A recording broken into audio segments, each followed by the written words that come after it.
Friends, the General Conference released new statements against the promotion of LGBT agenda by some Adventist individuals, some SDA local churches, and some SDA institutions. And you know what, friends? After the GC statement, the LGBT Adventists have responded to the General Conference. What did they say? We are going to talk about all these. So if you're interested, you know what to do. Watch this video to the end. Now, let's get started.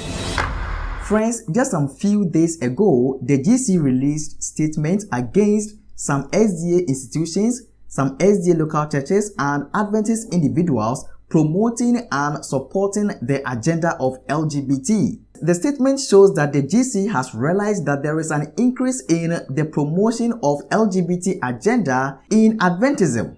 The statement reads, "In recent weeks, some local individuals or sometimes local church organizations in their local settings have sought to provide support for those living alternative human sexuality lifestyles that are inconsistent with our biblical understanding of this issue and published voted statement of the Seventh-day Adventist Church." So friends, this is the GC speaking, and as I said, they have realized that there is massive increase in the promotion of LGBT agenda by some SDA church members, SDA local churches, and some SDA institutions. And friends, the GC describes some of these actions as deliberate.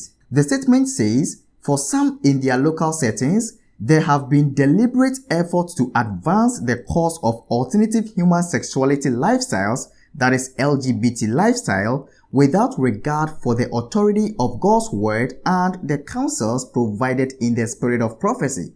So friends, that is it, and this is so true. There are some people among us, of which some are pastors, elders, and top officials of the Seventh-day Adventist Church, who are in the business of promoting LGBT agenda in Adventism.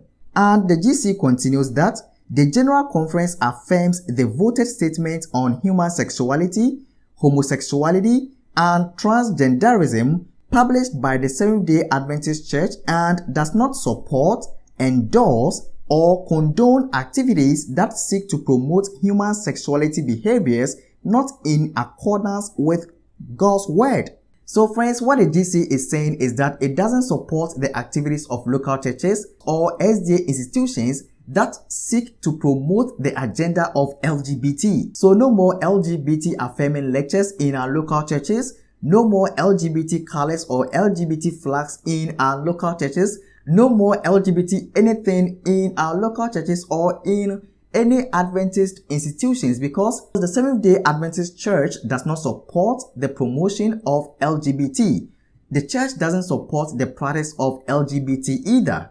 Now friends, Adventists who practice LGBT came out with statements against the General Conference. So let's go ahead and look at what the LGBT people in the Seventh-day Adventist Church said in response to the GC current statement against promotion of LGBT agenda. They said, "The Seventh-day Adventist Church, in the midst of Pride Month and on the eve of the anniversary of the deadliest day of violence against LGBTQ+ people, has released a statement admonishing Adventist institutions that actively work to dismantle the walls of intolerance, bigotry, and hatred toward LGBT+ individuals." The church's most recent statement, which claims to be based on careful study of God's word found in the Holy Scriptures, is in fact misinterpretation of the Bible designed to perpetuate decades of religious bigotry and intolerance. Notably,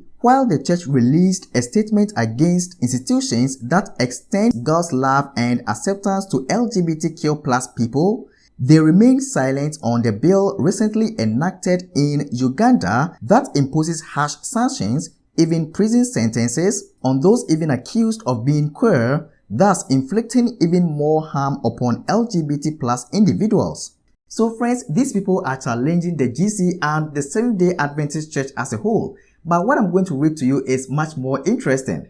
They say, it's time to foster a church in which individuals, regardless of sexual orientation or gender identity, can embrace their true selves without fear of discrimination or prejudice. We challenge Adventist institutions to open their doors wider, to extend their arms further, and to embrace the LGBT plus community with open hearts. So friends, looking at this statement by the LGBT people in the Seventh-day Adventist Church, it looks like the issue of LGBT in the church is not going to end soon. They are urging Adventist institutions, Adventist churches, and Adventist individuals to continue to provide support and promote LGBT agenda. You know, friends, many discussions have gone on concerning homosexuality, and I want to share this with you. Is there sufficient scientific evidence to justify the claim that many who say that they are born with the tendencies, this orientation, I almost said disoriented, but disoriented or this orientation, is that claim justifiable? Is there scientific evidence to justify that? That's a very, very important question. The reality is there are a number of different theoretical perspectives that have been advanced to justify the behavior. One perspective is that it is biologically or genetically determined, but studies done among identical twins have not supported that theory because they couldn't understand, if they're identical twins, why one would be gay and one would be straight. So the biological argument was debunked. There are those who use the environmental sociological theory perspective, which says that depending on the social environment that you grow up in, that will influence your lifestyle. But again, that is not supported by any empirical data. Before 1973, the psychiatrists using their DSM, their Diagnostic Statistical Manual, to determine diagnoses, homosexuality was considered a mental health illness. But because of advocacy, even without empirical studies, they have since removed homosexuality as one of the mental health diagnoses or challenges. So the long and short answer is, whatever theoretical perspective you take, there is no empirical data, and there is general consensus that it is more based on socialization and choice. Now, my personal view is that no matter how people argue concerning LGBT, the Bible makes it clear that it is sin, and we should not support or promote in any way things that the Bible is against as Adventists. Alright friends, this is all that I had for you today, and this is what has happened in the Seventh-day Adventist Church just some few days ago. For more stories in and outside of the SDA Church, be sure to subscribe to this channel so you don't miss any video we publish. Thank you for watching. My name is Lawrence, and see you next time.